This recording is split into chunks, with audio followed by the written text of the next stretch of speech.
La stratégie de Trump au Moyen-Orient, un entretien de J. Cole et la paix maintenant. Merci de nous rejoindre pour cette réunion que nous co-organisons avec la paix maintenant. Je voudrais remercier Nicole Bacharan, politologue, historienne, spécialiste de la cité américaine. Son dernier livre paru, Requiem pour le monde libre entre Trumpisme et islamisme, la trahison des valeurs humanistes, avec Dominique Simonet. Alain Frachon, éditorialiste, chroniqueur au Monde. Votre dernier livre, Alain, c'est vos chroniques parues, Un autre monde, l'ère des dictateurs, édition Perrin en 2022. Et Sébastien Lévy, qui est membre de notre bureau, qui habite New York, franco-israélien américano, membre aussi du bureau de G Street. Sébastien, en plus de ses activités professionnelles, est chroniqueur dans différents médias, Jerusalem Post, un point info de Laurent Geoffrin et Radio J. Voilà. La question qu'on s'était posée, c'était avant la publication de la stratégie de la sécurité nationale, pardon, paru il y a quelques jours aux États-Unis, qui définit la politique américaine pour les années à venir. Donc, avant l'apparition de ce texte, et on va y revenir certainement au cours du débat, nous avions pensé que, compte tenu de l'actualité moyenne-orientale et européenne aussi, sans parler de ce qui se passe en Amérique latine en ce moment, il était important de se pencher sur la politique de Trump. Il y a un an, quand l'élection américaine s'était passée, on avait fait une réunion avec Nicole, je m'en souviens, avec Elie Barnavi, et on s'était dit à l'époque, Trump 1, on avait pensé que c'était un accident d'histoire. Trump 2, on se rend compte que ce n'est pas un accident d'histoire. Et tout le monde se pose la question si c'était peut-être Biden qui était l'anomalie dans la séquence des 12 dernières années. Et on était tous un peu alarmés quant à la politique que Trump serait amené à faire, notamment au Moyen-Orient, avec ses projets, rappelez-vous, de faire de Gaza une Riviera pour y mettre des terrains de golf et des hôtels.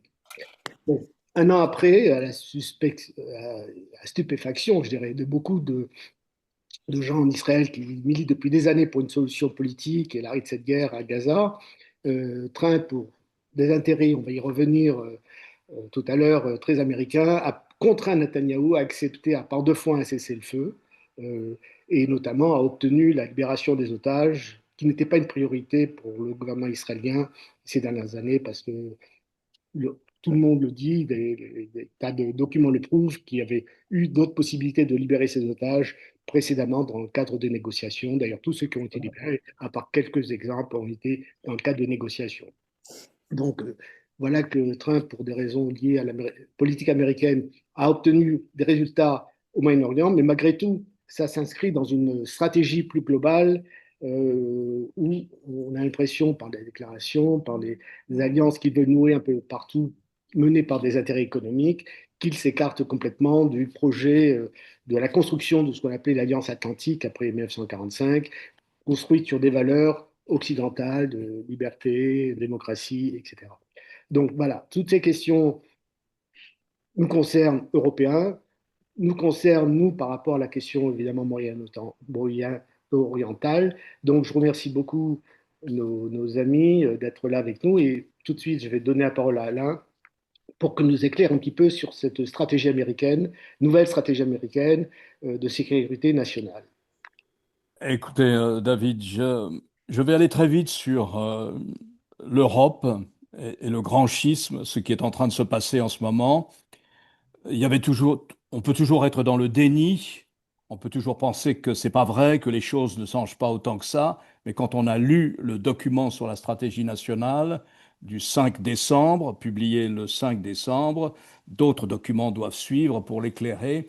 Il n'y a pas de doute à avoir. C'est la fin de l'Alliance atlantique telle que nous la connaissons de 1947-49, le traité de Washington, à aujourd'hui. Donc c'est la fin de cette alliance.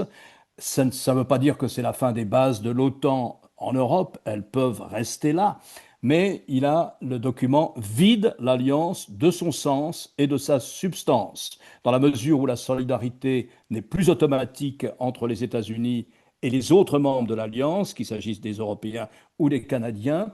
À ce moment-là, vous dévitalisez totalement ce qu'on appelle une alliance de défense collective fondée sur la confiance et la sécurité. Donc je pense que là, il ne faut pas être dans le déni, c'est assez clair. Il y a eu D-Day, il y a aujourd'hui un autre D-Day, c'est le jour du départ, Departure Day, si vous voulez. Et ça, c'est le 5 décembre. Pour moi, les choses sont assez claires. S'ajoute à cela, le départ ne pouvait se faire autrement, s'ajoute à cela l'affichage d'une détestation et d'un mépris de l'Europe institutionnelle, c'est-à-dire de l'Union européenne. Bon, je vais aller assez vite là-dessus pour en venir le plus possible au Moyen-Orient. Donc s'ajoute à cela une détestation de l'Union européenne, des Européens de manière un peu plus large, fondée sur un désaccord idéologique profond entre l'Europe et les États-Unis. Mais peut-être qu'on y reviendra et que je laisserai Nicole être plus explicite sur ce point. Je me consacre maintenant au Moyen-Orient en essayant de vous donner deux, trois pistes de réflexion et quelques informations à partir du document du 5 décembre, du document sur la stratégie nationale des États-Unis. En ce qui concerne le Moyen-Orient, vous avez une approche assez originale, au moins, je veux dire, dans la rhétorique. Le Moyen-Orient est déclassé dans les priorités stratégiques des États-Unis. Il ne figure plus parmi les régions où les intérêts de sécurité des États-Unis sont menacés.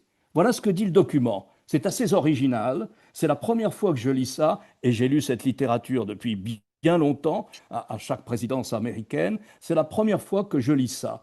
Donc ce n'est pas un enjeu prioritaire. Je cite le Moyen-Orient, une manière de déclasser le Moyen-Orient dans les priorités stratégiques américaines. Le Moyen-Orient n'est plus l'irritant constant et la source de catastrophe qu'il a été. Une autre phrase plus bas, les jours où le Moyen-Orient dominait la politique étrangère américaine sont finis grâce à une année de Trumpisme.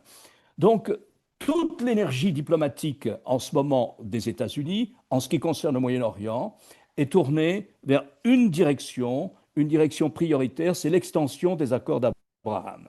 Et là, si vous voulez, je dirais que la région du Golfe, et naturellement particulièrement l'Arabie saoudite, sont quasiment instituées, et c'est nouveau, je crois, à ce point-là, en partenaire numéro un des États-Unis dans la région. Donc partenaire numéro un des États-Unis. La négociation avec l'Arabie saoudite se fait selon les lignes suivantes. Les Saoudiens demandent une coopération dans le nucléaire civil avec les États-Unis.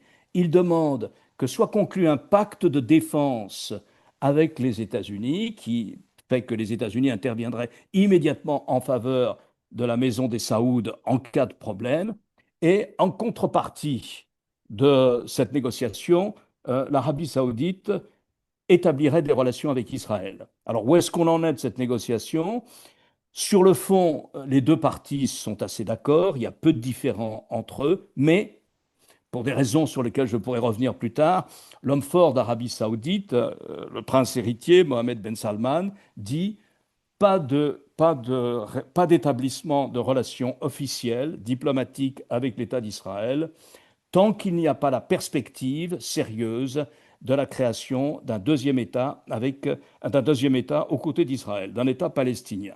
Voilà. Mais enfin, tout ça vous montre que le Golfe, c'est pour les États-Unis sans doute le partenaire numéro un. Je ne veux pas dire qu'Israël est déclassé à son tour, mais il est frappant de voir l'énergie diplomatique, politique, commerciale, économique que les États-Unis mettent pour ériger en partenaire numéro un la région du Golfe, et cela va de Qatar à Oman. À ce sujet, une précision intéressante, idéologique, concernant le Moyen-Orient.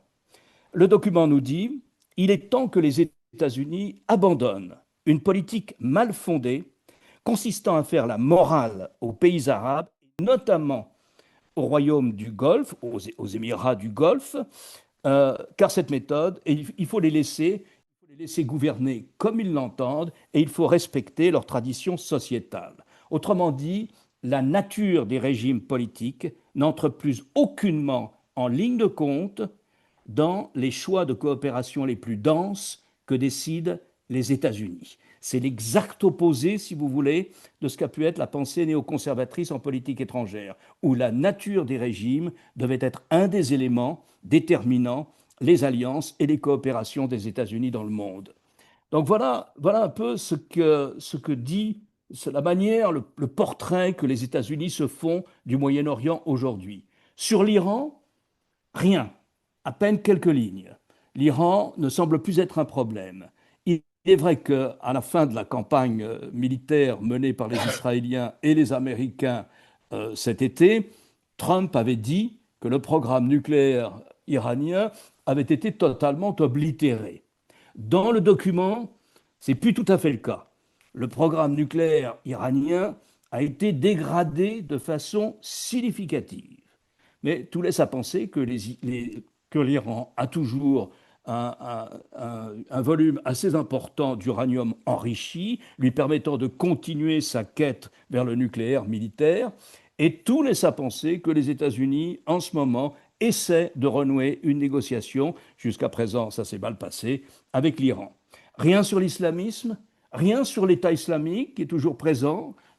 Voilà. Stabiliser la Syrie, oui, le chef de l'État syrien, le nouveau chef de l'État syrien, l'ancien militant d'Al-Qaïda, a été reçu à Washington il y a peu de temps.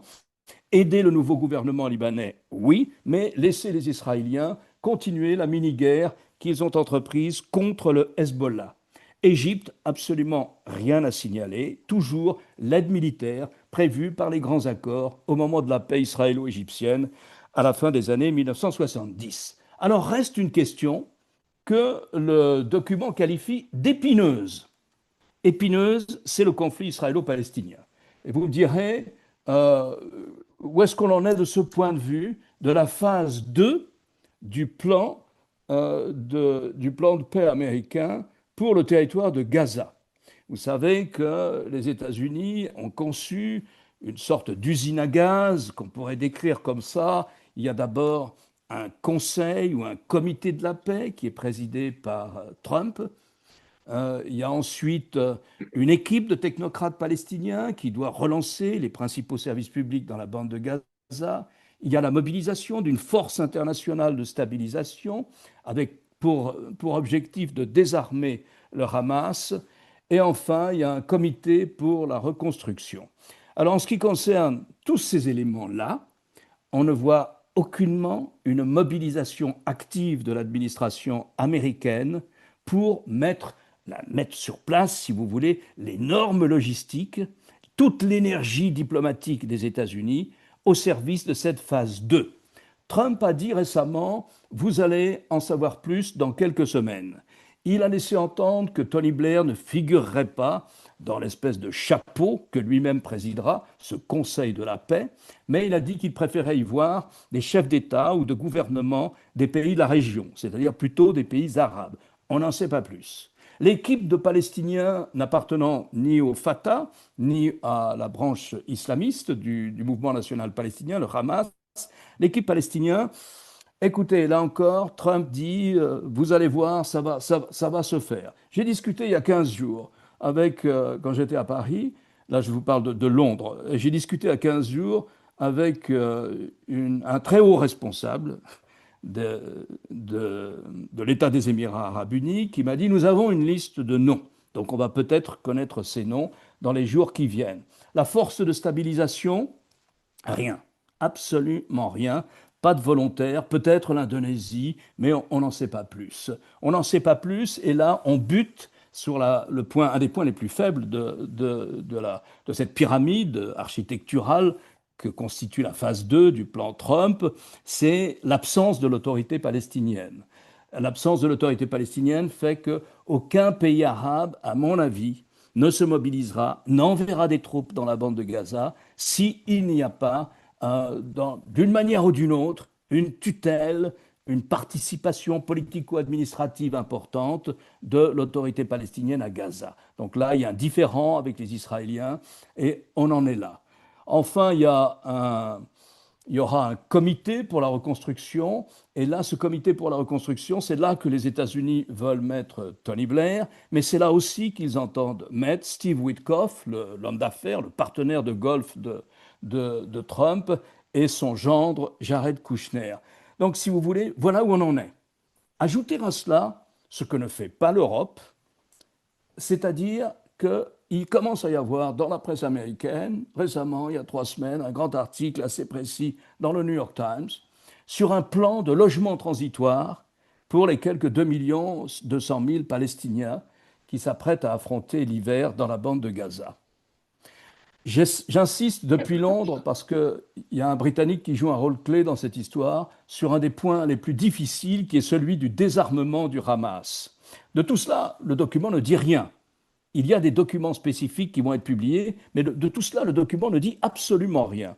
Et donc, le désarmement du Hamas, alors, les Britanniques sont importants dans cette histoire parce que le conseiller à la sécurité nationale de Keir Starmer, le Premier ministre britannique, c'est Jonathan Powell. Et Powell, lui, c'est l'homme qui a supervisé, lorsqu'il était le chef d'état-major du cabinet de Tony Blair, c'est lui qui a supervisé le désarmement de l'IRA en Irlande du Nord à la suite des accords de paix en Irlande du Nord en 1998. Et lui, il a proposé. Il a fait une proposition qui a été prise en compte par les Turcs et par le Qatar, et qui consiste à étaler le désarmement du Hamas sur 2 ans. D'après les Américains et d'après les Israéliens aussi, le Hamas n'a plus d'armes de longue portée, plus de roquettes, plus d'usines à fabriquer des fusées, mais il a encore toutes ses armes légères. Et le Hamas, on estime qu'il y a encore 10 000, peut-être 15 000 militants mobilisables avec des armes légères et qui contrôlent sensiblement aujourd'hui la moitié de la bande de Gaza. Alors le Hamas serait prêt, d'après ce qu'on dit à Londres, à faire un peu comme avait fait l'Iran, c'est-à-dire entreposer les armes dans un endroit sous contrôle international. Encore une fois, il s'agit d'armes légères, il s'agit de fusils Kalachnikov, de lance-roquettes et de lance-roquettes essentiellement. Bon, on en est là, on n'en sait pas plus. Tant qu'il n'y aura pas un mécanisme clair de désarmement du Hamas, à mon avis, il n'y aura pas de force de stabilisation internationale dans la bande de Gaza. Vous voyez donc que, voilà, on va juger l'administration Trump sur sa capacité à mettre en place cette phase 2 de son plan de paix sur la bande de Gaza. L'autre point qui est frappant dans ce plan, c'est que pas un mot sur la Cisjordanie. La Cisjordanie, si j'en crois ce qu'écrivait tout récemment le Financial Times, mais aussi le Times de Londres, mais aussi le New York Times, connaît actuellement la phase guerrière ou une phase de violence comme elle n'en a jamais connu depuis plusieurs dizaines d'années, disent les correspondants du Financial Times dans leur reportage. La Cisjordanie, semble-t-il, est en passe d'être annexée de facto. Hein. Les Américains se sont publiquement imposés à une annexion déjurée, mais pour le moment, ils assistent sans rien dire à l'annexion de facto de la Cisjordanie par les autorités israéliennes. Donc voilà, petit point encore, s'il y a des élections il y aura des élections dans les mois qui viennent en Israël, et Trump a déjà fait savoir qu'il soutiendrait à fond Benjamin Netanyahou, le Premier ministre actuel, et Trump a déjà demandé au président Herzog d'accorder sa grâce à Benjamin Netanyahou pour qu'il puisse se présenter et qu'il ne soit pas piégé par une longue procédure judiciaire sur les inculpations pour abus de pouvoir et jeux d'influence qui sont les siennes, qui sont celles qu'il a aujourd'hui devant la justice israélienne. Donc, je vois que le président Herzog disait les journaux, enfin au moins les journaux britanniques, hier, le président Herzog a laissé entendre qu'il suivrait le conseil de Donald Trump et qu'il gracierait d'une manière ou d'une autre. La question est difficile juridiquement, puisque pour gracier quelqu'un, il faut que quelqu'un reconnaisse sa culpabilité. Or, à ma connaissance, Benjamin Netanyahou a toujours dit qu'il n'était pas coupable des trois chefs d'inculpation principaux qui lui sont reprochés. Donc voilà, on peut compter sur Benjamin Netanyahu, en tout cas dans cette affaire, peut compter sur l'appui des États-Unis s'il y a des élections à venir. Voilà, c'est baroque, ça part un peu dans tous les sens. C'est intéressant de noter ces phrases qui, d'une certaine manière, posent le Moyen-Orient comme ne présentant plus de danger ou de danger, ne menaçant plus les intérêts stratégiques des États-Unis dans la région. J'ajoute une précision qui évidemment n'est pas dans le document, si vous voulez, c'est que moi je suis assez sceptique sur cette présentation, dans la mesure où je crois que jamais les États-Unis n'ont été ni aussi présents militairement, à peu près 46 000 hommes, hein, des bases ou des coopérations militaires avec à peu près tous les pays de la région, hein, à quelques rares exceptions près, et, euh, et des points d'appui de plus en plus forts qui vont du Golfe à Israël, avec peut-être par moments des moments de friction avec les Israéliens. Donc j'ai trouvé ces remarques assez baroques, assez étonnantes, et j'ai trouvé en revanche très éclairant la phrase concernant le fait que la nature des régimes politiques ne doit en aucun cas empêcher les États-Unis de développer des coopérations les plus serrées possibles avec tel ou tel pays. Juste une précision, Alain, par rapport à l'intervention de Netanyahou auprès de Herzog pour demander l'amnistie de Netanyahou. En ce moment, en Israël, ça fait un gros scandale parce que, d'une part, Herzog a été élu en 2019 président avec le soutien de Netanyahou, qui n'avait pas présenté un candidat du Likoud contre lui. Et il y a des documents qui sortent en ce moment montrant qu'il y avait déjà, à cette époque-là, un accord tacite, et on était à 6 ans, hein, entre Netanyahou et Herzog. Je te laisse devenir président et tu me donneras l'amnistie. Voilà. Donc, et ça pose un problème en Israël. Il y a des pétitions qui circulent, des manifestations. Donc, ce n'est pas gagné, d'autant plus que certains proches de Herzog ont déjà laissé entendre que si Herzog donnait l'amnistie, il dévoilerait à ce moment-là tous les arrangements qu'il avait passés avec Netanyahou il y a quelques années. Donc les choses ne sont pas si claires que ça, mais c'est vrai que c'est Bibi qui a demandé à Trump de demander cette amnistie, et il l'a fait publiquement à la Knesset quand il était présent il y a quelques semaines. Ce qui est intéressant, j'ai lu le document, enfin ce que le Monde en a publié, est écrit que les Américains sont moins dépendants de l'énergie de la région, parce qu'ils sont beaucoup plus autonomes, ils exportent maintenant du pétrole, vu le développement des recherches de forage de schiste. Oui. Et de ce fait, ça leur donne une indépendance vis-à-vis de la région beaucoup plus grande. Alors, mais il faut peut-être intégrer cette démarche-là, cette position, dans leur politique plus générale, c'est-à-dire que c'est une politique qui n'est plus fondée, comme on disait en entrée, sur ce que l'Amérique euh, était, en tout cas depuis 1945, et ils le disent d'ailleurs dans le document, l'Amérique n'a plus la vocation d'être le garant de l'ordre mondial. Hein, ils veulent. C'est dit en toute phrase, Voilà. c'est dit très clairement dans le document. Nous ne serons plus le shérif, que le shérif soit réticent ou qu'il ne soit pas réticent. Nous ne serons plus le pays indispensable devant se porter au secours de tous les conflits ou de tous les malheurs du monde. Mais si on élargit la focale, hein, on voit ce qui se passe en Ukraine, ce qui peut se passer dans la mer de Chine, etc. Est-ce qu'on va donc vers un monde multipolaire où les Américains sont une puissance parmi d'autres? Est-ce que là-dessus, vous pouvez nous dire quelques Écoutez, idées? je crois que là, bon, j'ai pas d'approche systémique particulière, mais la pensée américaine est très clairement exposée, pas forcément dans ce document, mais elle est exposée depuis un an. Et là encore, c'est une vraie rupture avec l'ambition des États-Unis depuis 1945. Il faut en revenir aux grandes zones d'influence.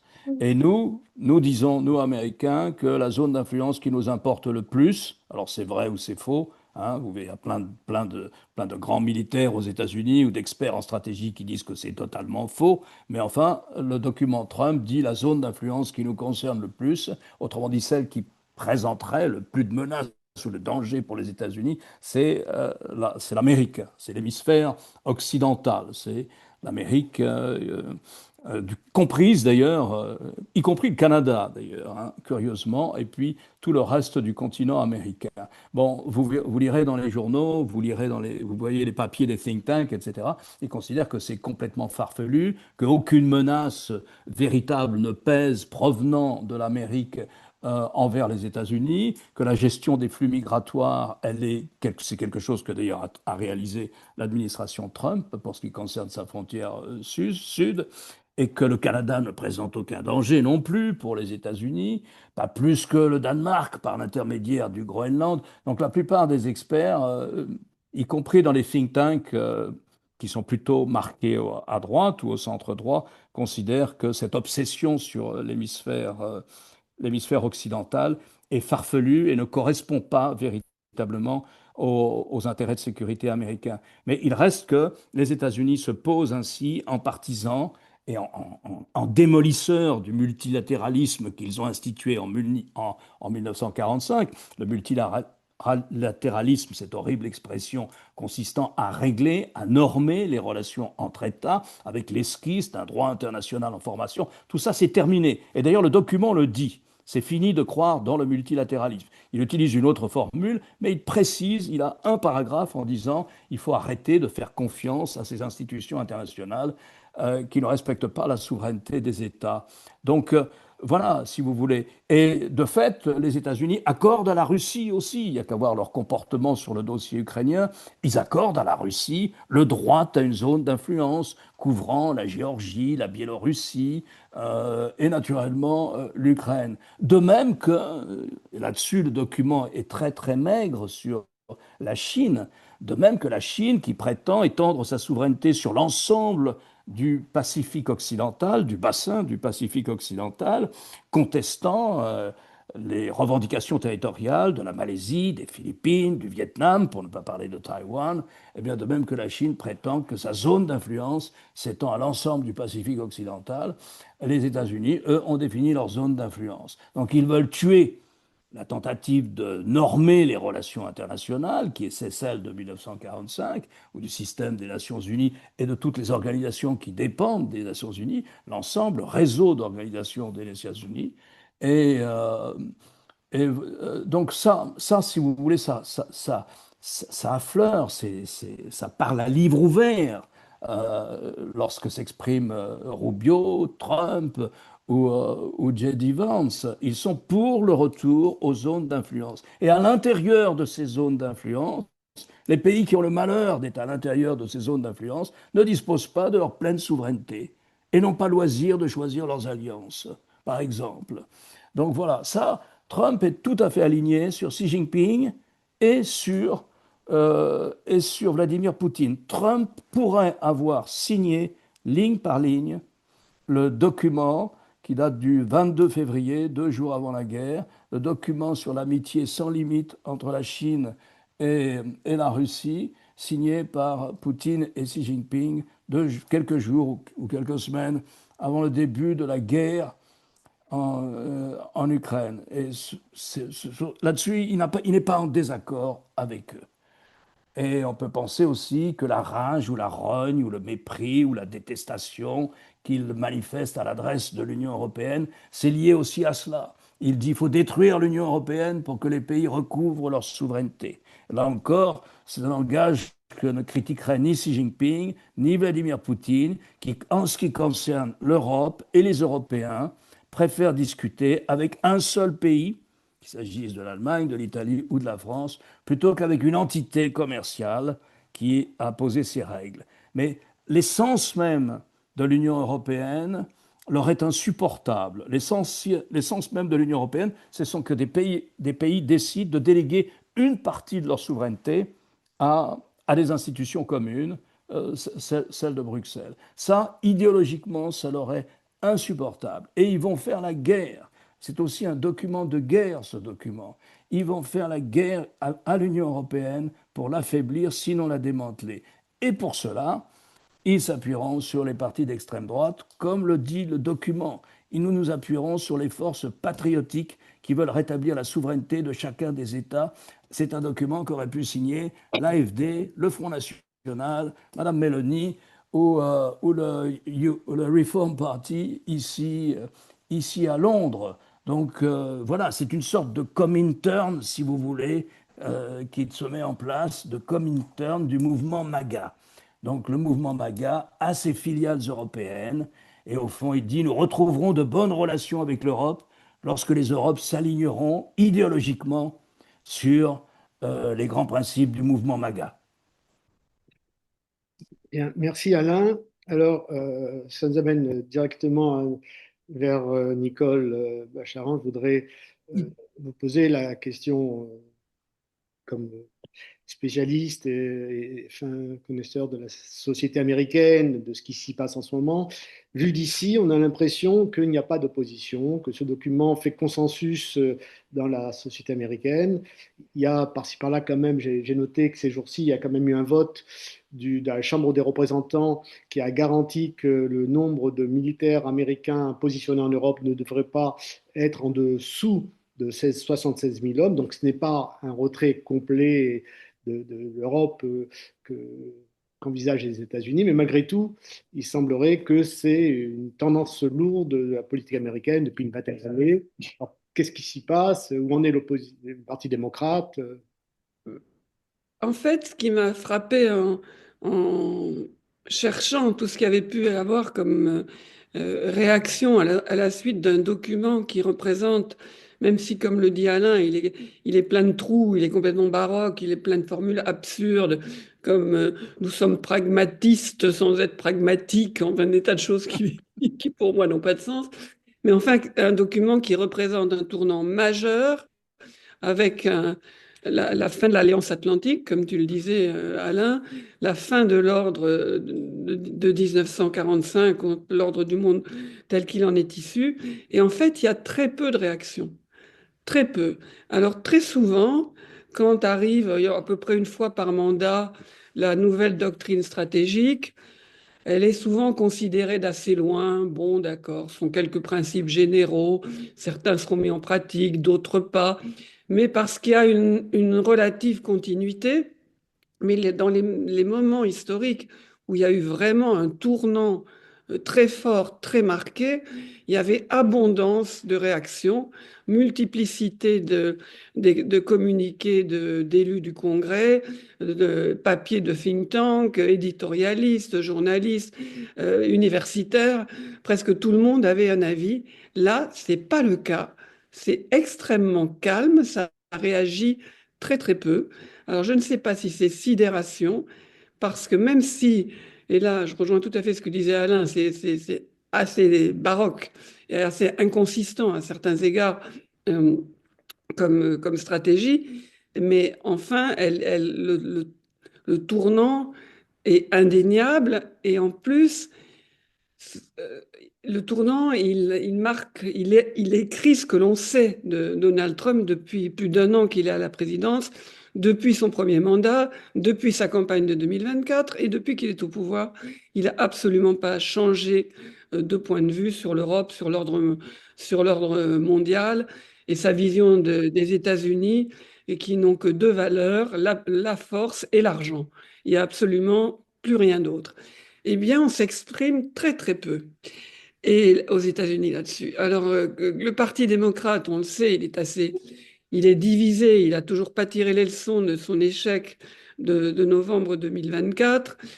À mon avis, les prochaines échéances électorales vont être compliquées parce que il y a ceux qui sont, à mon sens, hein, raisonnables et qui savent qu'il n'y a pas de majorité pour une extrême gauche américaine et qu'il vaut mieux aller vers disons, le centre-gauche, centre-droit si on veut avoir une petite chance d'exister à l'échelle nationale. Et puis, il y a ceux qui sont franchement à l'extrême gauche et qui voient l'élection, notamment du maire de New York, comme l'aube nouvelle qui se lève pour le véritable avenir démocrate. Et ils sont tellement divisés en interne que ça rend leur voix, de toute façon, assez inaudible.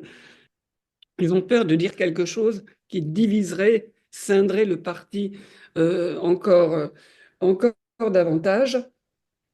Et au sein du parti républicain, c'est encore plus calme. Et c'est quand même assez stupéfiant, parce que vous avez là, particulièrement parmi les sénateurs d'âge et d'expérience, un certain nombre de vieux guerriers de la guerre froide à qui on est en train de vouloir faire avaler que la Russie est quasiment leur meilleur ami, et qui pour l'instant ne disent rien. Alors le vote dont tu parlais, David, qui vient d'avoir lieu à la Chambre des représentants sur la présence des troupes américaines, notamment en Europe, doit passer au Sénat là, dans les jours qui viennent, demain, après-demain. On va voir ce qui se passe. À mon avis, la majorité sera assez large parce qu'il y avait eu un engagement précédent des sénateurs démocrates, non, des sénateurs républicains et démocrates, à imposer des sanctions très dures à la Russie, et ils n'ont pas voté pour ne pas entraver la marge de manœuvre de Trump. Mais enfin, c'était un moment où on a pu en gros faire les comptes et voir qu'il y avait 80 sénateurs sur 100 qui étaient pour une position dure à l'égard de la Russie. Donc ce qui se passe aujourd'hui, c'est que vous avez un tas de gens qui attendent de voir comment le vent va tourner et qui ne veulent pas se fâcher avec Trump et qui ne veulent pas risquer des primaires pour 2026 où Trump mettrait en face d'eux un adversaire plus radical, certainement, et qui serait à même de mettre fin à leur carrière politique.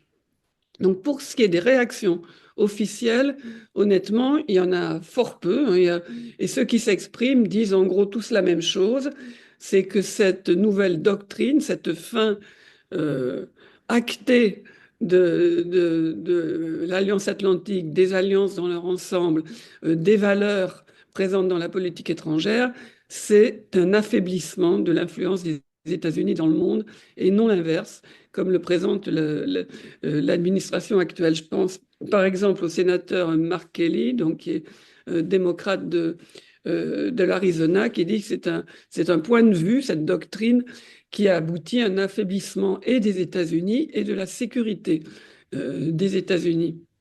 Mais devant ce peu de réactions entre des républicains qui ont peur de Trump, des démocrates qui ont peur de leur division interne, j'ai trouvé quelque chose de fort intéressant, qui est un document qui vient d'être publié il y a quelques jours par l'Institut Ronald Reagan et qui a été analysé dans le Wall Street Journal par Karl Rove, donc l'ancien conseiller de George W. Bush, ce document, en fait, il est publié chaque année, et c'est une étude de l'opinion américaine vis-à-vis des questions de politique étrangère, sachant bien que au moment du vote, c'est pas la politique étrangère qui vient en premier, non plus qu'en France, non plus qu'en Allemagne, non plus que nulle part.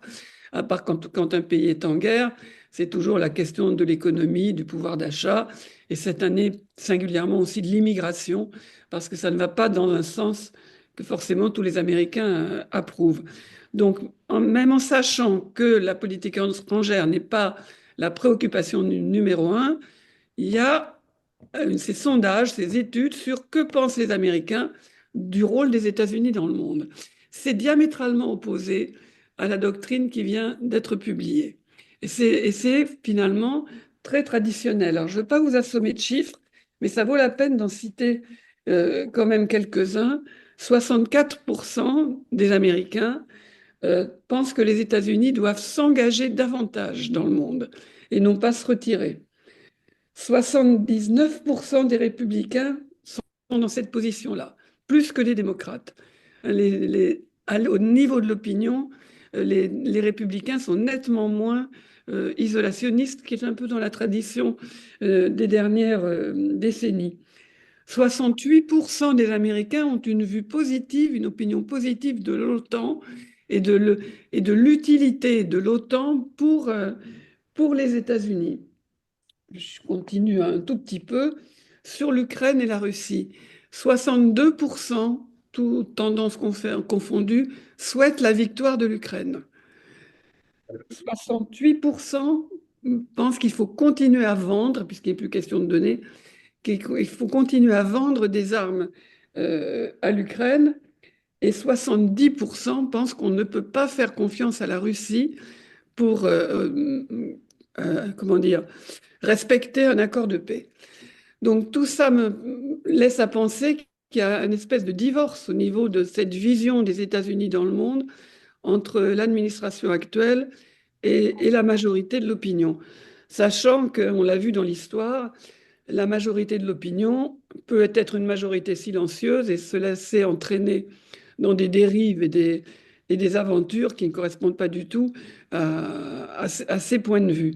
Mais néanmoins, je pense qu'il y aura une vraie difficulté pour l'administration actuelle, et si elle se prolonge au-delà de Donald Trump, probablement avec une forte influence, en tout cas de J.D. Vance, ce sera quand même difficile à faire accepter par les Américains au sens large.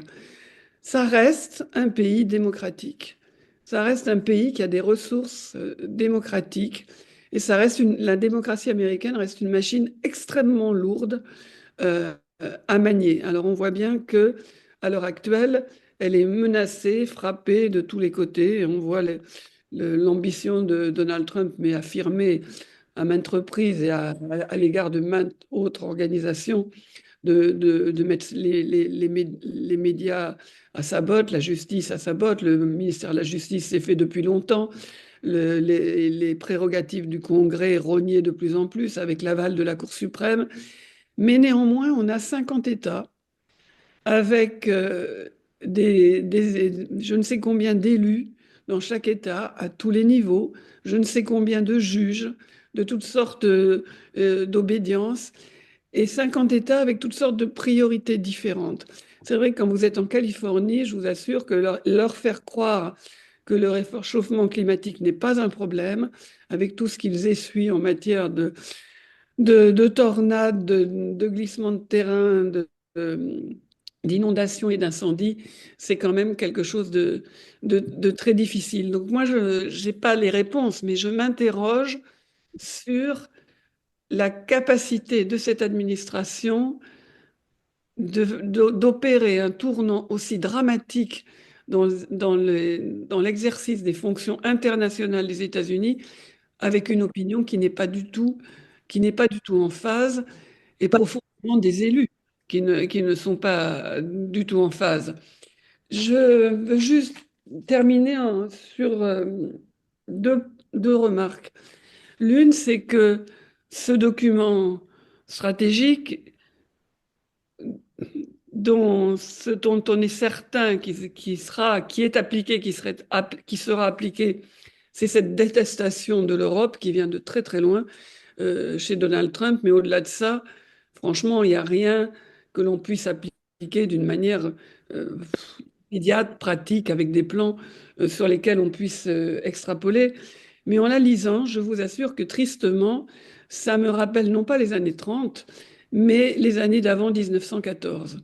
Cette affirmation des nations, de la compétition des nations, de la force des souverainetés rivales et du langage oui, du langage de la domination et de la force brute, ce nationalisme qui est à la fois strictement américain, mais aussi civilisationnel, un nationalisme chrétien et chrétien blanc, bien souvent, c'est quelque chose de très inquiétant. Et parce que, évidemment, une fois que les États-Unis ne sont pas seuls responsables de cela, et Donald Trump encore moins, mais une fois que c'est autorisé au plus haut niveau et par la première puissance mondiale, tout le monde peut aller derrière. Ils ne s'en privent pas. Alain a cité, évidemment, la Chine, la Russie. On peut rajouter l'Inde, l'Iran et tout un tas d'autres. Et ma dernière remarque sera sur le lien entre Donald Trump et Israël. Je suis sûre qu'on a tous été pris, émus, bouleversés parfois de la confiance si ce n'est aveugle, mais extrêmement forte que les défenseurs d'Israël et les Israéliens eux-mêmes faisaient à Donald Trump. Je ne l'ai jamais partagé, quoique je reconnais les accords d'Abraham, je reconnais le cessez-le-feu à Gaza avec ce qu'il peut avoir d'imparfait, mais qui existe. Et je pense que le retour des otages est une réussite sans prix. Donc je ne veux pas du tout dire Donald Trump n'a rien fait pour Israël. Néanmoins, je pense profondément que, étant donné ce qu'il est, ce qu'il représente, il ne faut pas lui faire confiance. Il faut prendre ce qui peut être positif en restant extrêmement méfiant. On a côté extrême gauche, côté Zohran Mamdani, côté ceux qui se disent progressistes, une montée de l'antisémitisme très forte, très inquiétante, une volonté non seulement d'abandonner, mais de bannir Israël, qui, par contraste, peut parfois nous faire oublier tout ce qui se réveille aujourd'hui, non pas que ça n'ait pas existé, mais qui s'exprime publiquement autour de Donald Trump, d'un antisémitisme, d'une violence inimaginable, quasi hitlérien. Et ce sont des gens que Donald Trump n'a jamais reniés.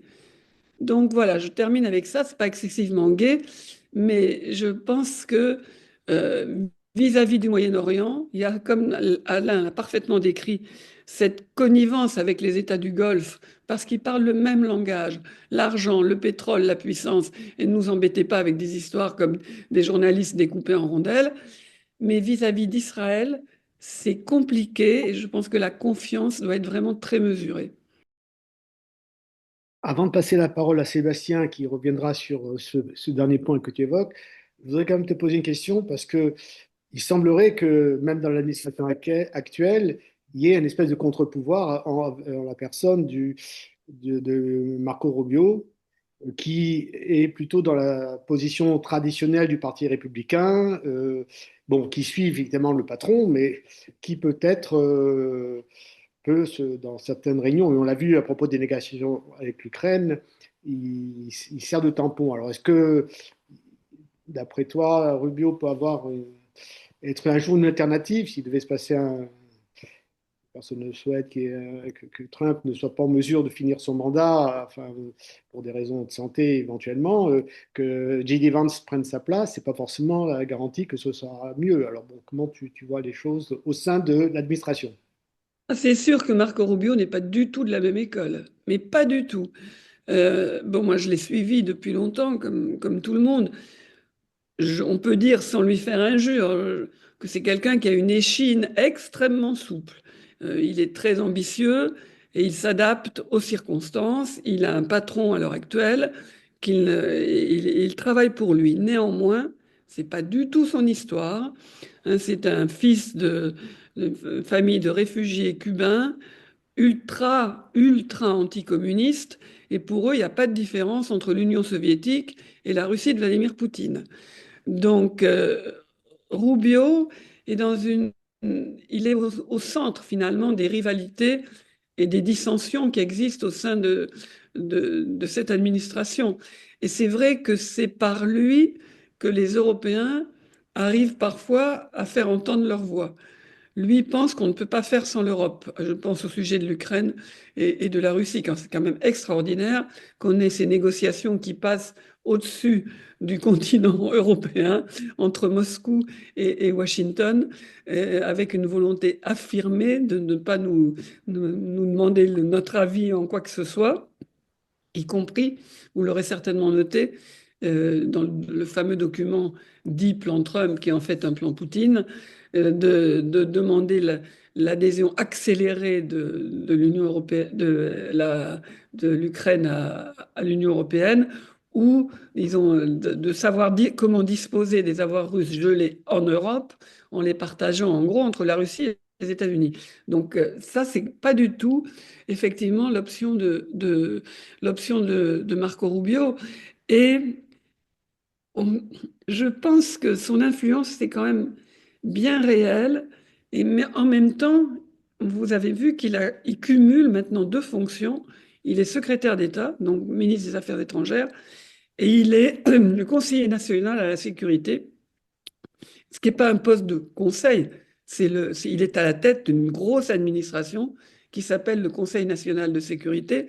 Et normalement, c'est par là que passent tous les débats, toutes les expertises, toute la définition progressive de la politique étrangère américaine et notamment de la fameuse doctrine stratégique.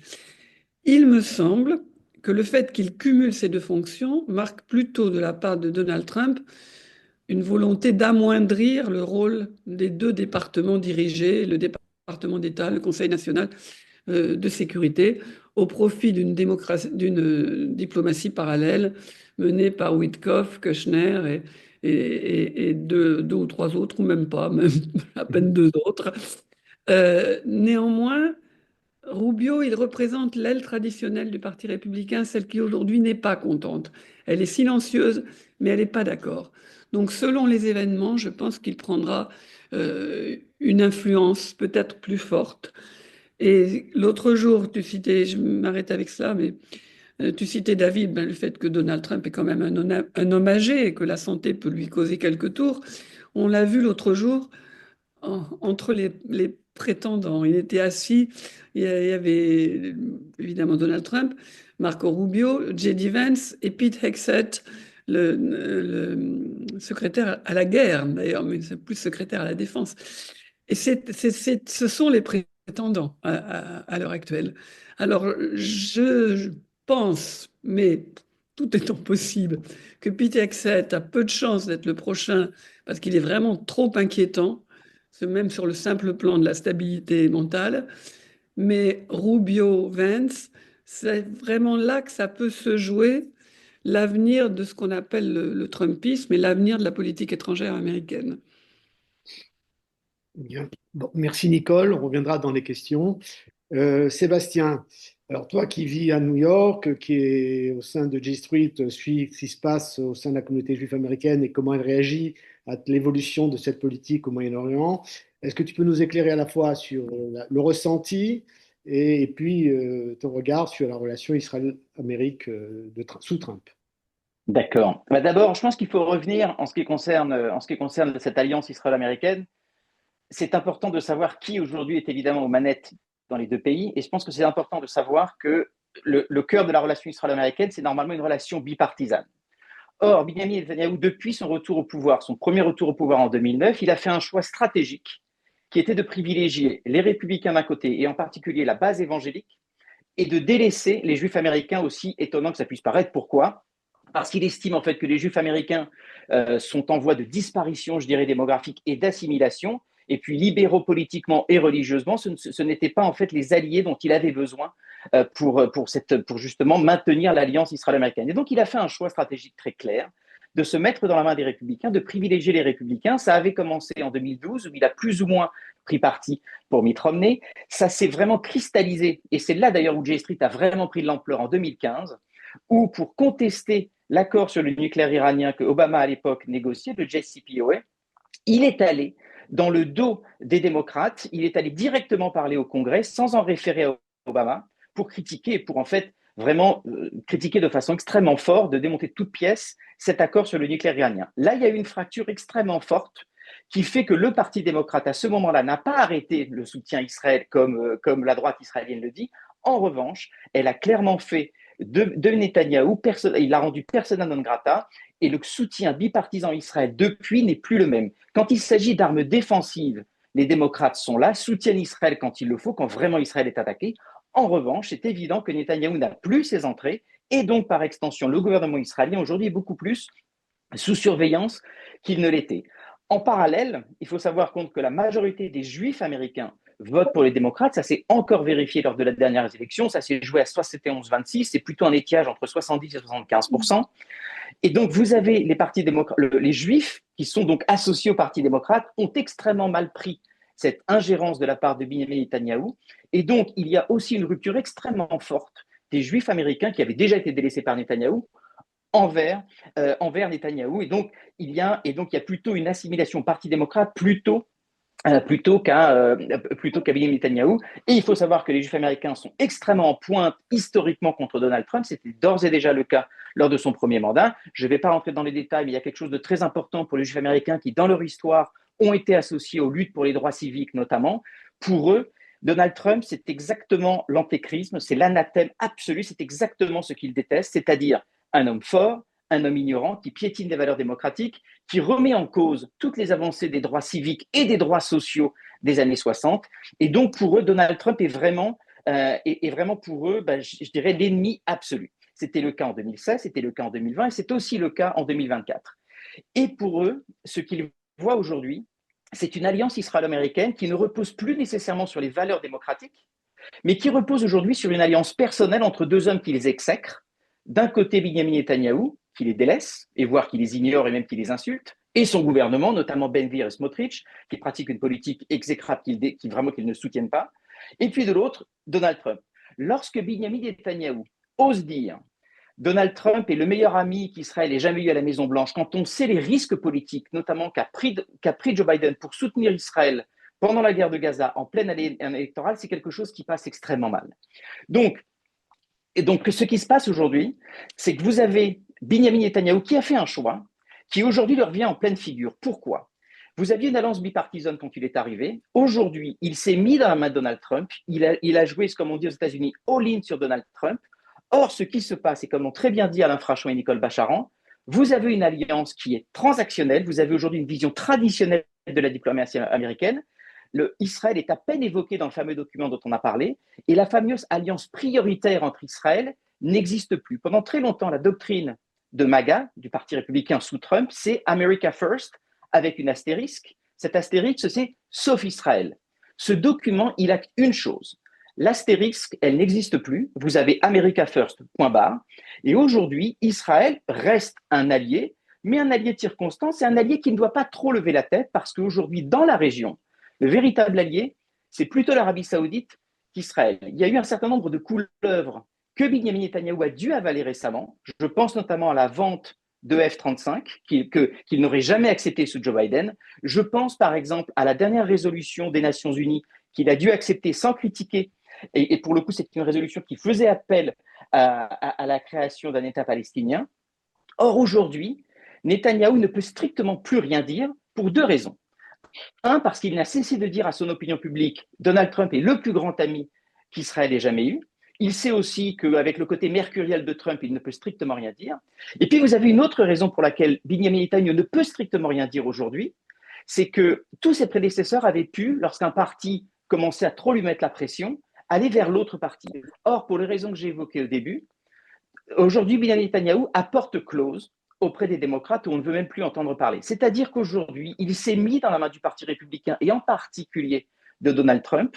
Le roi est nu, il ne peut strictement rien faire. Vous savez, on dit souvent de Netanyahou que c'est un magicien. Il se sort toujours des sales coups. Moi, j'estime que c'est plutôt Houdini, c'est-à-dire que c'est un magicien, effectivement, qui est capable d'avoir récupéré une alliance bipartisane et de transmettre aujourd'hui une alliance qui devient une alliance qui n'est même plus monopartisane, parce qu'aujourd'hui, le Parti républicain, sous Trump, ne soutient plus véritablement Israël. Il le soutient quand ça lui convient, mais il ne le soutient pas de manière inconditionnelle.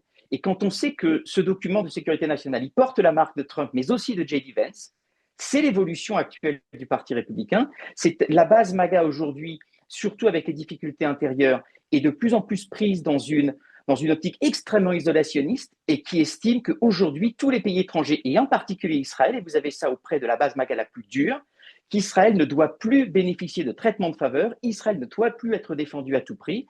Et vous avez aujourd'hui, en plus, à l'extrême droite, des théories du complot qui disent qu'aujourd'hui, la politique américaine est complètement contrôlée par Israël et par les Juifs. Et là, je fais écho à ce qu'a dit Nicole Bacharan. Vous avez une hausse extrêmement forte aujourd'hui de l'antisémitisme aux États-Unis. On l'a dit, on a beaucoup parlé de celui d'extrême gauche des campus depuis 7 octobre. Mais vous avez aussi un antisémitisme en forte hausse à l'extrême droite, un antisémitisme, on va dire, wokiste, tiers-mondiste à l'extrême gauche, nationaliste, complotiste à l'extrême droite. Donc voilà, c'est un tableau qui n'est vraiment pas très très gai, mais c'est la réalité. Et vous avez aujourd'hui des influenceurs qui comptent énormément, comme par exemple Nick Fuentes, Tucker Carlson, mais aussi dans le champ politique comme Marjorie Taylor Greene, qui estiment que le soutien à Israël doit cesser et que l'influence israélienne et slash juive doit cesser. Et c'est un tableau aujourd'hui qui est en partie le fruit du choix qui a été assumé par Benjamin Netanyahou de mettre tous les œufs dans le même panier du Trumpisme. Aujourd'hui, vous avez une alliance de facto entre la droite israélienne et les droites nationalistes, dont la droite MAGA, même si celle-ci aujourd'hui est complètement tiraillée et je dirais noyautée par de plus en plus des montées de l'antisémitisme. Donc clairement, le tableau, il n'est pas gai, parce que vous avez aujourd'hui une alliance israélo-américaine qui n'est plus du tout ce qu'elle était, plus du tout bipartisane et clairement conditionnée, je dirais, au desiderata de Trump. Et vous avez en parallèle un antisémitisme qui monte à l'extrême gauche et à l'extrême droite. Voilà, j'aurais voulu vous donner des meilleures nouvelles de la part de New York, mais c'est un petit peu la situation aujourd'hui à laquelle les Juifs et les soutiens d'Israël, d'un Israël démocratique sont confrontés. Alain ou Nicole, vous voulez intervenir sur compléter? Tout à fait.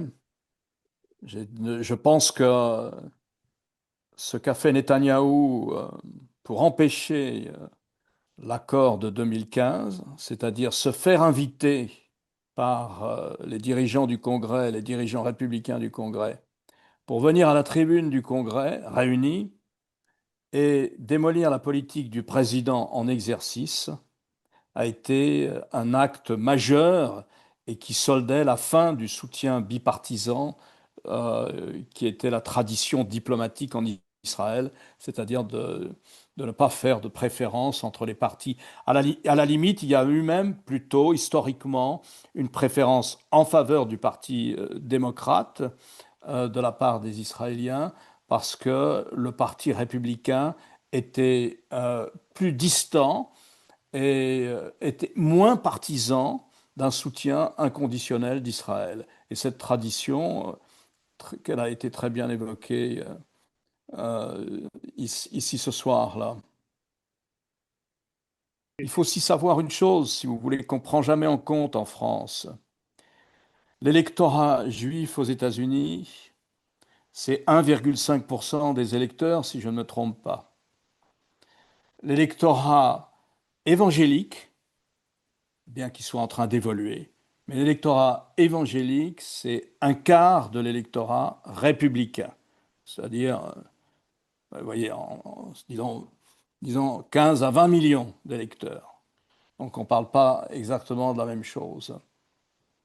Et c'est des chiffres qui ne sont jamais assez donnés, si vous voulez. Tous les complotistes qui imaginent un lobby israélien. Ces dernières années, il y a eu un lobby chrétien sioniste, avec d'ailleurs, en galvaudant d'ailleurs la signification de ce que veut dire le sionisme historiquement, il y a eu un lobby chrétien au sein du Parti républicain qui a pesé évidemment sur la politique étrangère américaine au Moyen-Orient, beaucoup plus qu'un lobby juif. Aussi, il y a une question qui a été posée là par un message là. Est-ce qu'on peut imaginer que les Américains iraient jusqu'à, entre guillemets, vendre Israël comme ils sont en train de vendre l'Ukraine à Poutine? En tous les cas, je pense que c'est pas du tout. Oui, c'est complètement sur la table. Quand on voit le manque de colonne vertébrale, je reprends à peu près l'expression de Nicole Bacharan, des républicains qui, en privé, sont vraiment pour le soutien à l'Ukraine, mais qui ne disent strictement rien contre le lâchage en règle, on peut complètement imaginer demain que les mêmes républicains, le même Lindsey Graham qui professe son amour pour Israël, demain courbera l'échine si Donald Trump décide de lâcher Israël. Je ne pense pas qu'il le fera, et il ne le fera pas tout de suite, en tous les cas, et pas de façon aussi radicale. Mais clairement, je pense qu'Israël, si Israël pense qu'ils auront un traitement de faveur dans ce parti républicain, ils se trompent, et après avoir ostracisé le parti démocrate, ils sont dans une situation extrêmement périlleuse. Je voudrais juste rebondir sur un point qu'a dit Alain Frachon.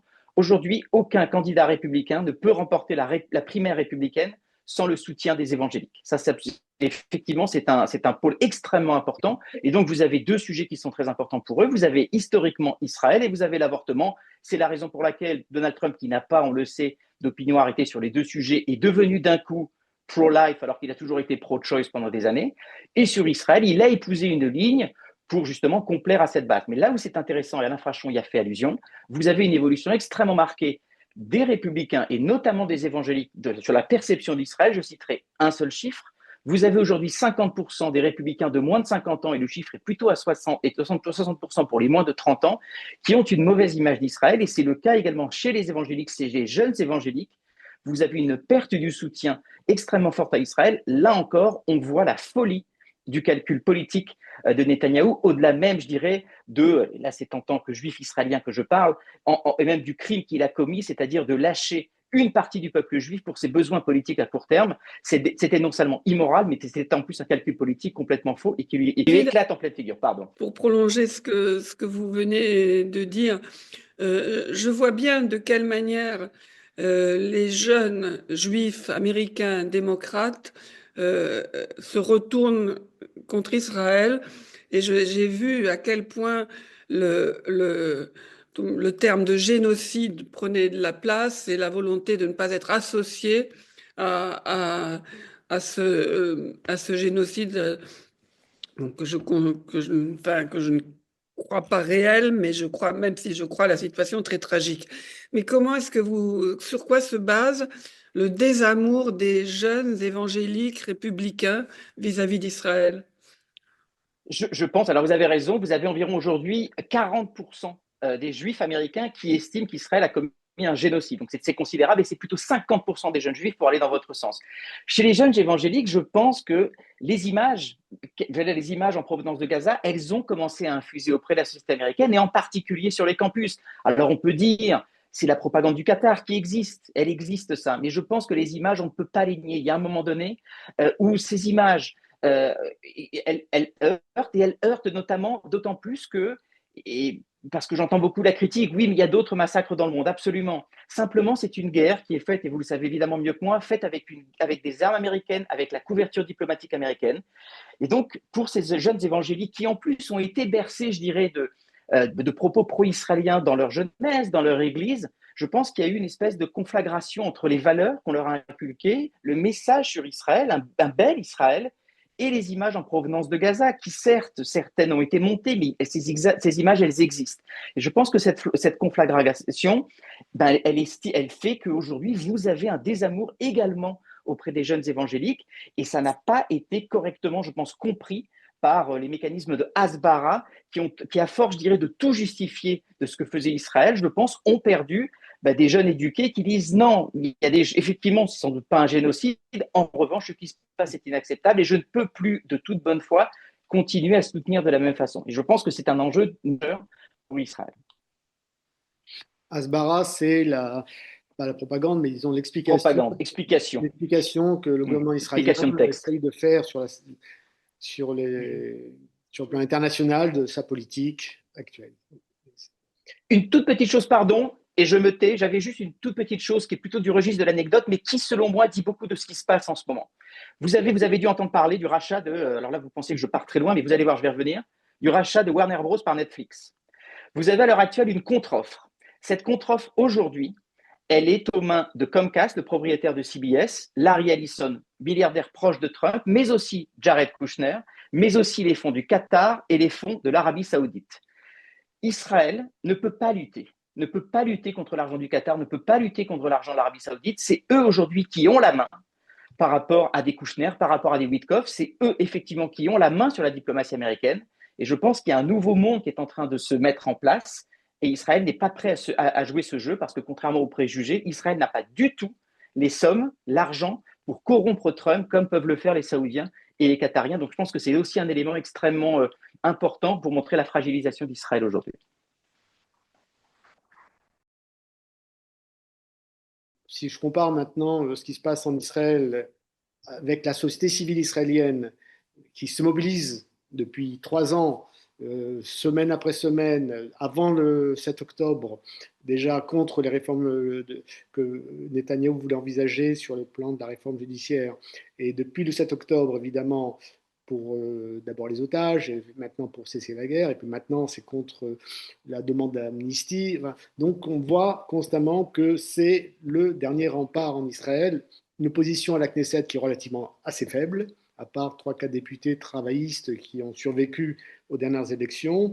en attendant de futures élections, c'est la société civile qui est le rempart encore en Israël contre tout ce qui s'y passe et toutes ces dérives. Et elle est morcelée, mais en tout cas, le débat est vif. Est-ce qu'aux États-Unis, on peut imaginer, c'est ma génération, les années 60, 70, la guerre du Vietnam, mobilisation de la société civile à l'époque, des jeunes contre la guerre du Vietnam, est-ce qu'on peut imaginer un réveil aux États-Unis de la société civile qui, soit la politique étrangère ou sur la politique intérieure, sur les problèmes de climat, etc., ou sur ce qui se passe avec les immigrés, est-ce qu'on peut imaginer qu'il y ait une nouvelle génération qui puisse se mobiliser comme ça? Euh, Aujourd'hui, je ne le vois vraiment pas. Parce que le Vietnam, c'était simple d'une certaine manière. Les jeunes Américains partaient au Vietnam. Et très vite, ils ont pensé qu'ils partaient pour une cause perdue. On se souvient vous l'avez peut-être vu dans les archives, le témoignage du jeune John Kerry devant le Congrès en disant à quel moment pouvez-vous continuer de demander à un homme d'être le dernier à mourir pour une cause perdue? C'est pas le cas aujourd'hui. Il n'y a pas une cause à même de soulever des protestations massives parce qu'au fond, énormément d'Américains sont très mécontents de ce qui se passe, mais leur vie n'est pas en jeu. Et peut-être une des questions enfin, les deux questions les plus épineuses, c'est évidemment l'avortement, mais on voit que c'est rentré dans le quotidien et qu'au fond, les protestations sont terminées, que les femmes tentent de se débrouiller comme elles le peuvent avec de très grandes difficultés et que la droite du parti républicain, dans le débat sur l'assurance médicale qui a lieu à l'heure actuelle, pousse pour qu'il n'y ait pas d'aide, pas de remboursement pour les plans d'assurance qui couvrent l'avortement. Donc, il ne se passera rien de plus grave, de plus important. Et sur la question de l'immigration, évidemment, il y avait un large consensus pour dire il y a trop d'immigrés, il en faut moins, il faut les renvoyer chez eux. Les méthodes avec lesquelles c'est fait aujourd'hui et qui touchent pour beaucoup de familles des proches, certains même en situation régulière, d'autres en voie de régularisation et d'autres qui de toute façon gardent les enfants et font le jardin et et ramassent les agrumes dans les champs. C'est une question trop compliquée pour soulever des mouvements de masse. Donc très franchement, non. Je pense que je ne vois pas venir de grandes protestations qui puissent infléchir la politique actuelle. Il y a les juges, dont certes beaucoup font leur travail avec courage et simplicité, même des juges conservateurs, qui peuvent dire à tel ou tel moment, tel dossier est vide, il n'y a pas moyen que je poursuive un tel ou un tel. Il y a les juges, il y a les élections, pour autant que les élections se déroulent dans des conditions éthiques vérifiables, c'est pas certain. Je partage, je partage complètement vos doutes. D'abord, moi, je ne le vois pas autour de moi. Je ne vois pas d'indignation, je ne vois pas de colère populaire, je ne vois pas ça. Et puis, je rajouterai deux choses. Je pense que ça, c'est la stratégie trumpiste qui fonctionne extrêmement bien. Vous avez un tir de barrage. En fait, ça part dans tous les sens. Tous les jours, vous avez un nouveau scandale. Et c'est extrêmement compliqué de s'organiser avec une cause fédératrice. Et puis, la deuxième chose, et vous en avez parlé, Nicole Bacharan, c'est la protection des institutions. C'est vrai, mais c'est à double tranchant. Le problème de la protection des institutions au cœur des Américains, c'est qu'il y a, je pense, une croyance profonde que finalement le pire n'est pas sûr et que, in fine, nous serons protégés par nos institutions. Et c'est pour moi, et j'ai beaucoup manifesté, notamment en Israël, contre la réforme judiciaire. Vous n'avez pas de constitution en Israël et donc le peuple sait que c'est la dernière ligne de défense. Vous n'avez pas cette mentalité aux États-Unis. Vous avez l'idée de se dire, OK, d'abord, notamment, bon, je vis à New York, vous avez le gouverneur, vous avez le fait que c'est un État fédéral, et puis de l'autre, vous avez in fine les pères fondateurs qui ont quasiment un statut religieux aux États-Unis, vous avez la Constitution, et je pense que ça empêche une prise de conscience de la gravité de la situation. Donc, en ce sens, pour ces raisons, j'ai du mal à imaginer effectivement un grand mouvement populaire qui pourrait au moins intimider, en tout cas arrêter un petit peu cette marche en avant complètement destructrice de Trump.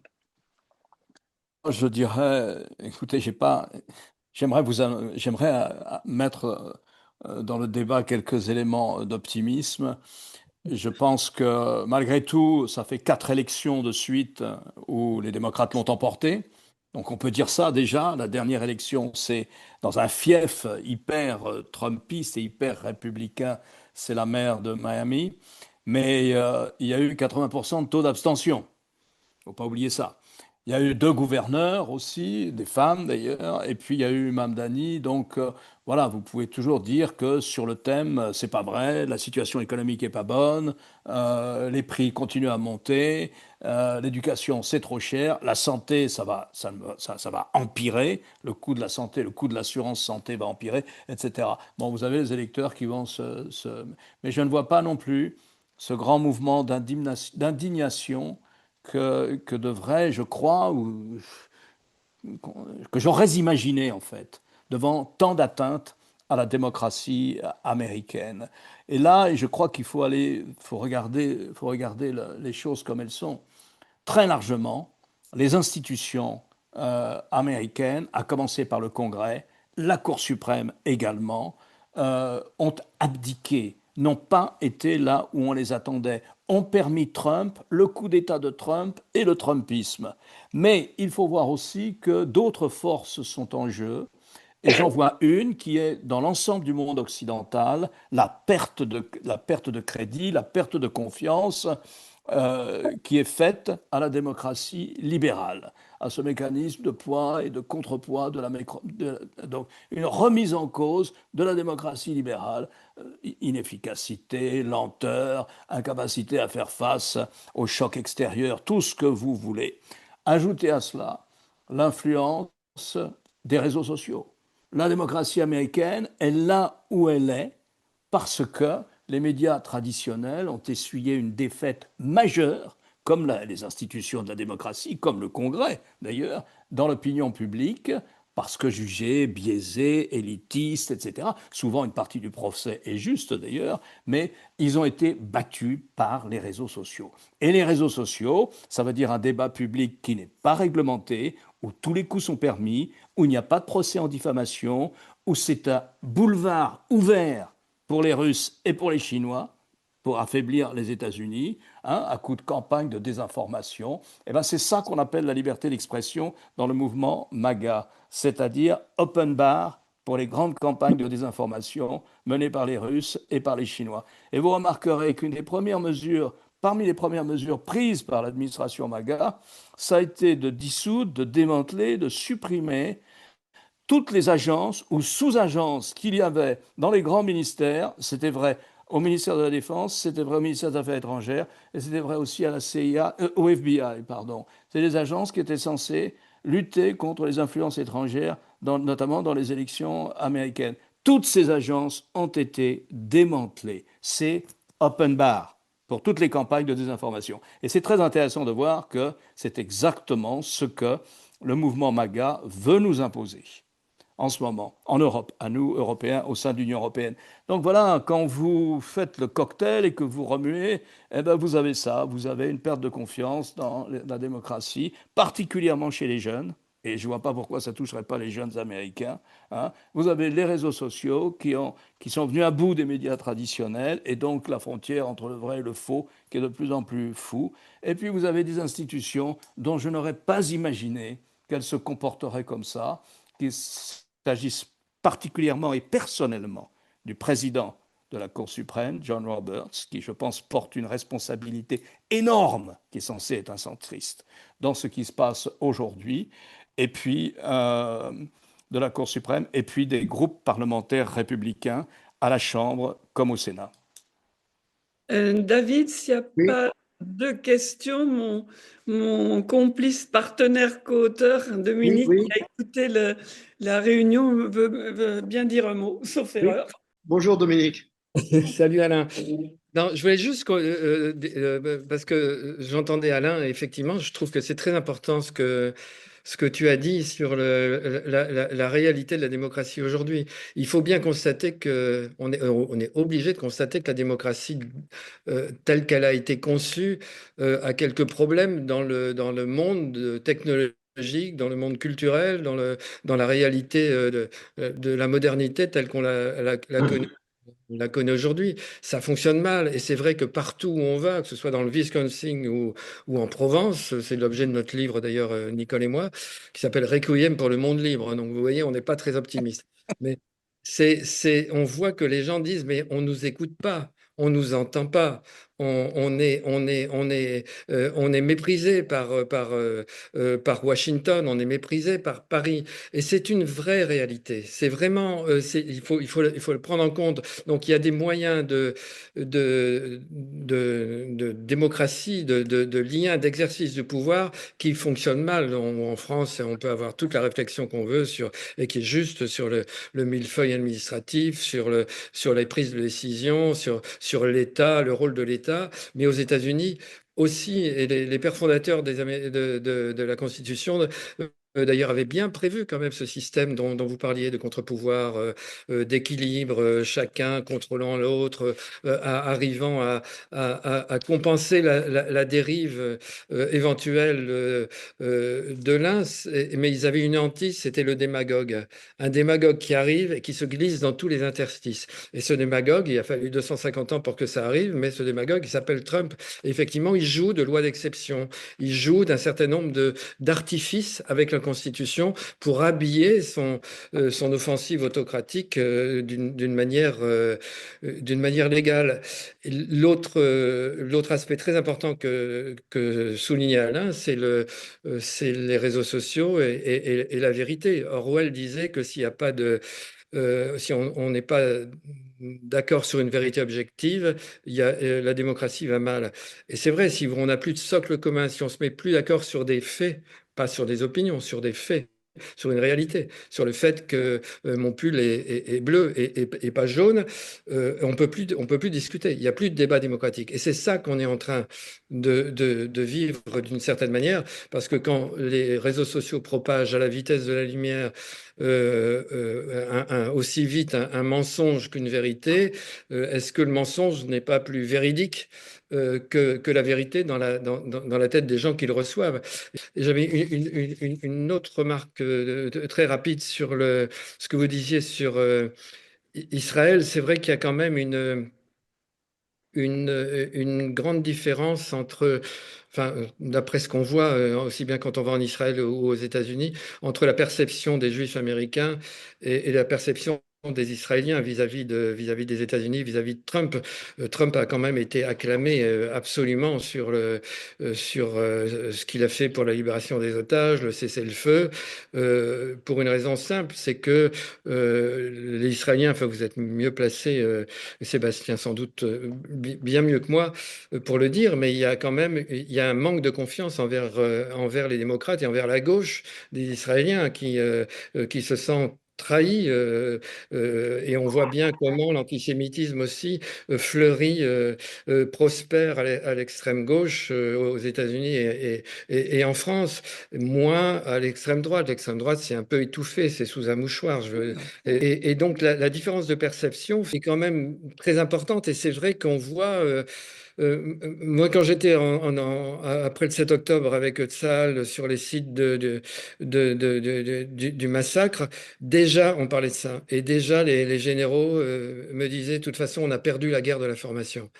On a perdu la guerre d'information. Moi, je pensais que c'était et une erreur grave, mais Israël ne s'est pas battu là-dessus. Génocide, etc. Les médias français ont été absolument alimentés d'une manière hallucinante par la propagande qui venait du Hamas, reprenant les chiffres, reprenant les mots, reprenant tout le lexique. Et c'est vrai qu'il n'y a pas eu il n'y a pas eu de soutien.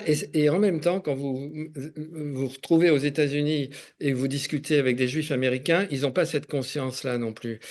Il y a il y a vraiment, moi je sens vraiment cette divergence.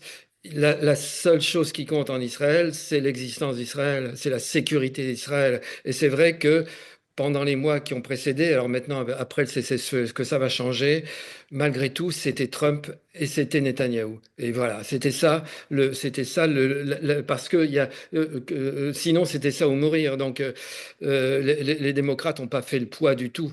Et là, une question que je voulais poser à Sébastien, s'il vous reste une petite minute, c'est que moi, j'ai le sentiment que une des réponses, hein, une des sorties de tout ça, c'est peut-être au sein du Parti républicain. Effectivement, en ce moment, on voit un certain nombre de fissures qui se produisent et qui commencent à être importantes. Nicole parlait de Marco Rubio, de toute cette école traditionnelle républicaine qui était celle du monde libre, et qui ne veut pas effectivement de cette idée du retour des nationalismes que promeut la doctrine stratégique.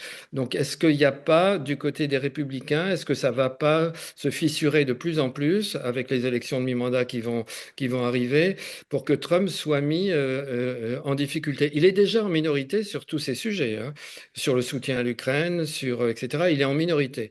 Donc, est-ce que les républicains, Sébastien, est-ce que c'est pas là, c'est pas de là dont pourrait venir le salut? Alors, ça fait 10 ans, moi, que j'attends que les républicains s'achètent une colonne vertébrale et qu'ils disent à visage découvert ce qu'ils disent en privé. Et je crois qu'on peut toujours attendre.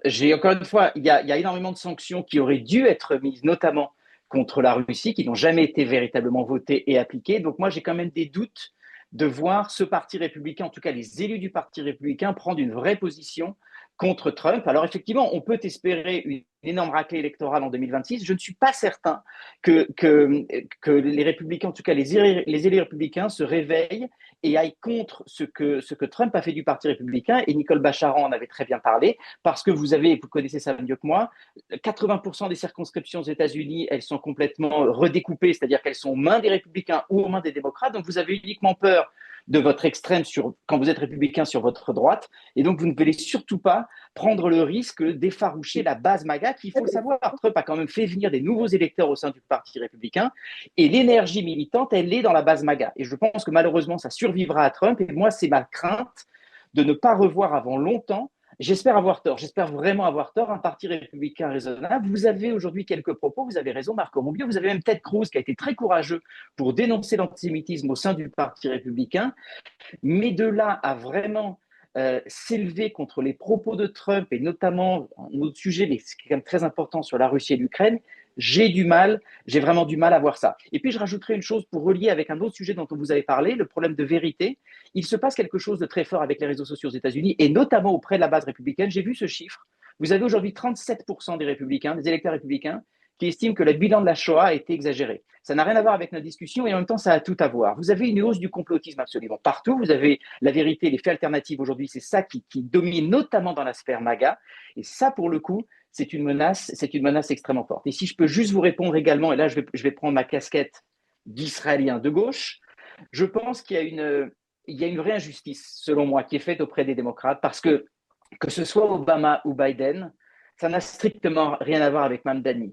Le courage que Biden notamment, a eu pendant la guerre de Gaza, avec l'envoi d'armes en permanence, la protection, contrairement à ce que pensent les Israéliens, à l'ONU de la part de l'administration démocrate, elle est extraordinaire. Je pense que si Biden avait vendu les F-35 à l'Arabie Saoudite sans que l'Arabie Saoudite ne reconnaisse Israël, je pense qu'aujourd'hui, vous auriez les républicains qui seraient vent debout.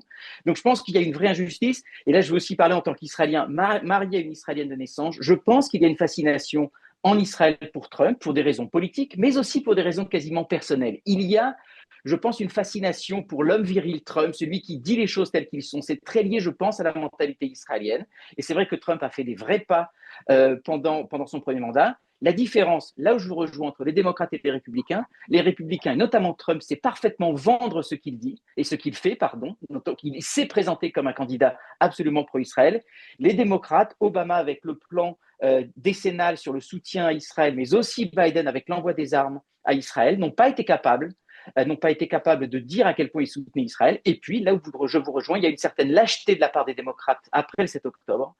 Je pense qu'ils ont eu un retard à l'allumage qui, à titre personnel, m'a fait penser au retard à l'allumage de la gauche française à la seconde intifada et les effets en France.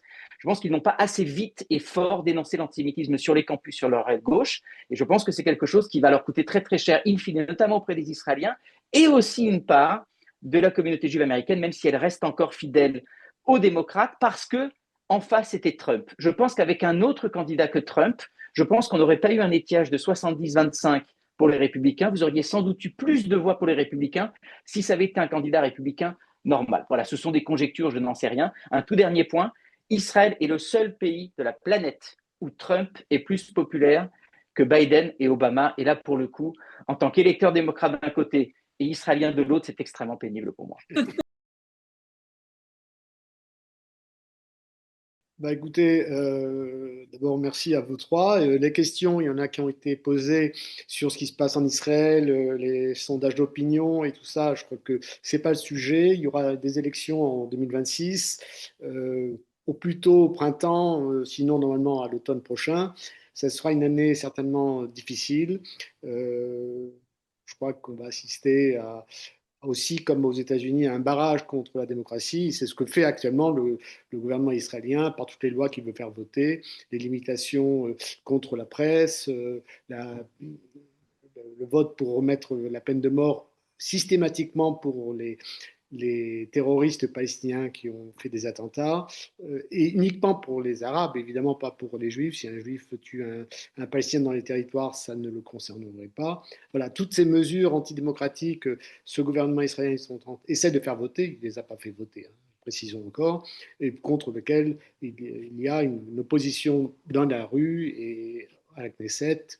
Et voilà, donc ça va être une année très difficile en Israël, très importante, et évidemment, euh, par rapport à l'image qu'a Trump dans la société israélienne, il a gagné ses galons, je dirais, entre guillemets, quand il a fait reconnaître Jérusalem comme la capitale, quand il a fait les accords d'Abraham, et quand il était le seul à pouvoir le faire, a obligé Netanyahou à accepter les cessez-le-feu qui ont permis la libération des otages.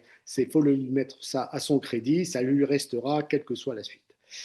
Bon, merci Nicole, merci Alain, merci Sébastien, merci Dominique qui nous a rejoints. Oui, pardon. C'était, je crois, intéressant et les messages que je dis sont tous très chaleureux et je vous remercie pour votre participation. Bonsoir. Au revoir. Bonsoir, au revoir David. Bonsoir Alain. Bonsoir Sébastien. Au revoir. À bientôt.